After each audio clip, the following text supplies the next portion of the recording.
Shut up and sit down. तो चलिए आइए अब हम लोग पढ़ते हैं 19.1 फिजिकल डेवलपमेंट के बारे में। शारीरिक विकास एक बच्चे का 6 साल से 11 साल की उम्र तक किस तरह से होता है, आइए इसके बारे में हम लोग पढ़ेंगे।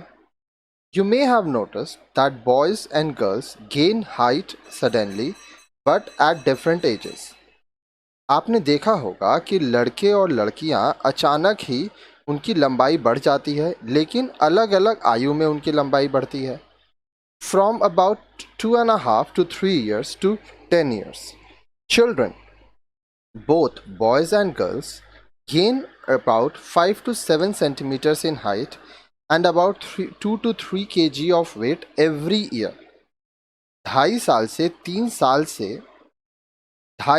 साल से 10 साल तक के लड़के और लड़कियां हर साल लगभग 5 से 7 सेंटीमीटर कद में और 2 से 3 किलो वजन में बढ़ जाते हैं। Have you noticed in your neighborhood that many of the girls who were taller than the boys still till they were about 9 to 10 years of age suddenly becomes taller than the boys? क्या आपने भी अपने आस पड़ोस में देखा है कि 9 से 10 साल की लड़कियां जो अपनी ही उम्र के लड़कों से कद में छोटी थीं, वे अचानक उनसे कद में लंबी दिखती हैं। This happens because the girls start their growth spurt earlier than the boys and reach the maximum earlier.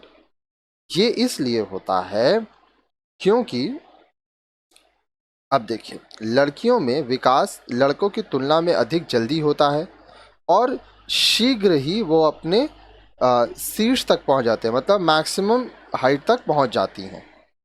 The sudden increase in the height and weight in the 11 to 13 years age group is called growth spurt.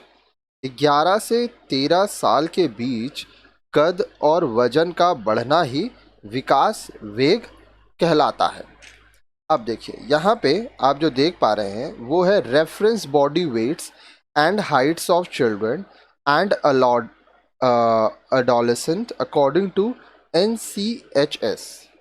NCHS के अनुसार बच्चों व किशोरों का शारीरिक लंबाई और वजन एज ईयर्स में है, आयु वर्ष में, बॉयज़ हाइट सेंटीमीटर में, वेट किलोग्राम में, ठीक है। गर्ल्स लड़कियां हाइट सेंटीमीटर, वेट किलोग्राम में, ठीक है। तो इस तरह से है। अब देखिए, जो स्टूडेंट हमारे वीडियोस को लाइन से देख रहे हैं, इसके आगे वाले चैप्टर में भी सेम चीज़ हम बताए थे, ठीक है। तो यहाँ पे बस हम आपको ऊपरी दिखा दे रहे हैं। जैसे बच्चा जब जन्म लेता है तो लड़के का हाइट होना चाहिए 50.5 सेंटीमीटर, वेट होना चाहिए 3.3 किलोग्राम। लड़की के जन्म के समय उसका हाइट होना चाहिए 49.9 सेंटीमीटर, वेट होना चाहिए 3.2 किलोग्राम। यहाँ पे देखिए, 3 महीना, 6 महीना, 9 महीना, 1 साल, 1.5 साल सभी दिया हुआ है, ठीक है। अब इसको मैं यहाँ पे वापस से नहीं रीड कर रहा हूँ क्योंकि हम ये आपको आगे के वीडियोस में बता चुके हैं। सेम चीज़ था तो फिर रीड करूँगा, फिर आपको समझाऊँगा, तो ये चीज़ आपके लिए टाइम वेस्ट है क्योंकि ये आप ऑलरेडी देख चुके हैं आगे। तो इस तरह से यहाँ पे भी 18 साल तक का ही दिया हुआ है जो कि हम आपको आगे के वीडियोज़ में बताए हैं।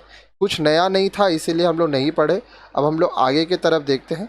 देखिए, जो चीज़ एक बार पढ़ चुके हैं उसको 4 बार पढ़ के तो फ़ायदा नहीं है। आपके पास तो वीडियोस है, उससे आप रिवीजन करते रहिए। इसीलिए हम लोग आपको जो वीडियोस देते हैं अनलिमिटेड व्यूज़ देते हैं, आप जितना बार चाहे वीडियोस देख सकते हैं।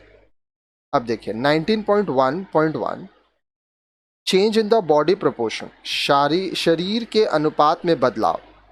अब देखिए, as you already know the head of a newborn is 1/4 of the size of the body and that of a 6 to 8 year old is about 1/6 of the body, and by adulthood it will become 1/8 of the body. जैसा कि आप जानते हैं कि जब बच्चा जन्म लेता है तब उसका सिर उसके शरीर का अनुपात में 1/4 होता है, और जब बच्चा 6 से 8 साल का होता है तो ये सिर शरीर के अनुपात में 1/6 हिस्से का हो जाता है। फिर जब वो बच्चा अडल्ट होता है, प्रौढ़ावस्था में आता है, तो यह शरीर के अनुपात में 1/8 हो जाता है। In other words, the head becomes smaller in proportion to the rest of the body as one grows. grows. दूसरे शब्दों में शरीर के विकास के साथ सिर का अनुपात छोटा होता चला जाता है। देखिए यहाँ पे आप देख पा रहे होंगे, ये अडल्ट का शरीर है यहाँ ये वाला, और ये एक चाइल्ड का शरीर है। डिफरेंस होता जाता है, ठीक है। हाइट बढ़ता है तो देखिए यहाँ पे हेड कितना बड़ा है और यहाँ पे हेड कितना छोटा है, तो चीज़ें काफ़ी बदलती हैं। आगे देखिए, in the middle childhood along with the gross muscles fine muscles develop rapidly. मध्य बाल्यावस्था में स्थूल मांसपेशियाँ के साथ सूक्ष्म मांसपेशियों में भी बहुत जल्दी से विकास होता है। आगे देखिए, 19.1.2 development of teeth, bones and muscles. दांतों, हड्डियों और मांसपेशियों का विकास। टीथ, दांत, if you remember, by the time a child is 3 year old, the child has 20 teeth and these are the milk teeth. अगर आपको याद होगा तो हम लोग लास्ट चैप्टर में आपको पढ़ाए थे कि बच्चा जब 3 साल का होता है तो उसके दूध के दांत आ जाते हैं और उस समय उसके 20 दूध के दांत होते हैं। But by the time the child is in middle childhood, he or she has 28 teeth and these are all permanent teeth. लेकिन मध्य बाल्यावस्था, मिडिल चाइल्डहुड तक बच्चे के 28 दांत आ चुके होते हैं और ये सब स्थायी दांत होते हैं, परमानेंट होते हैं। An adult has 32 teeths. अब देखिए, जो अडल्ट होते हैं, वयस्क होते हैं, वो प्रौढ़ व्यक्ति के 32 दांत होते हैं। अब देखिए, थोड़ा यहाँ पे दिमाग लगाइए। जॉ ऑफ बोल रहा है, एकदम ध्यान से देखिएगा। Jaw of a new born baby, ठीक है, और ये वाला है। उसके बाद यहाँ पे है मिल्क टीथ, ठीक है, ये वाला। इसको क्या दिखा रहा है? Development of teeth. तो इस तरह से चीज़ें होती हैं। आगे देखिए, फिर आता है बोन्स, हड्डियाँ। By middle childhood all the bones in the body are formed and henceforth these continue to grow in size and strength. मध्य बाल्यावस्था तक शरीर की सभी हड्डियां बन जाती हैं और इसके बाद वे आकार और मजबूती में लगातार बढ़ती रहती हैं। Bones become brittle when there is too much calcium in them and they break easily. अब देखिए, हड्डियां जो हैं वो बहुत ज़्यादा, अगर उसमें बहुत ज़्यादा कैल्शियम रहता है तो वो ब्रिटल हो जाती हैं और आसानी से टूट जाती हैं।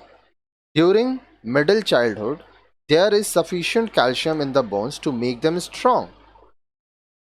बोल रहा है मध्य बाल्यावस्था में हड्डियों को मजबूती देने के लिए पर्याप्त कैल्शियम होता है। This is one reason why the activity level in middle childhood is high. Strong bones provide better anchorage to the muscles. अब देखिए, यही कारण है कि मध्य बाल्यावस्था में बच्चा काफ़ी फुर्तीला होता है, मजबूत होता है और मजबूत हड्डियां मांसपेशियों को अच्छा आधार देती हैं। जैसे जैसे कैल्शियम हड्डियों में जमा होता है वे कड़ी होने लगती हैं और उनके टूटने की संभावना बढ़ जाती है। आगे देखिए, मसल फैट्स, मांसपेशियां और वसा। All bones are covered with fat and muscles. सभी हड्डियां मांस, देखिए, वसा और मांसपेशियों से ढकी होती हैं। Girls have more fat around their bones than muscles. जो लड़कियां होती हैं उनके शरीर में जो हड्डी है उस पर फैट की मात्रा ज़्यादा होती है और मांसपेशियों की मात्रा कम होती है। At 7 to 8 years, girls start to gain more fat than muscles on their arms, legs, and trunk, whereas boys have more of muscles than fat. This is why they have more strength. Boy can generally run longer distance, jump higher. अब देखिए, 7 से 8 वर्ष की आयु में लड़कियों की बाजुओं, टांगों व धड़ पर चर्बी इकट्ठा होने लगती है, जबकि लड़कों में चर्बी से अधिक मांसपेशियां होती हैं। इसी कारण से लड़के अधिक बलिष्ठ होते हैं, ज़्यादा स्ट्रांग होते हैं। वे लंबी दूरी तक दौड़ लगा सकते हैं और ऊंची कूद भी कर सकते हैं।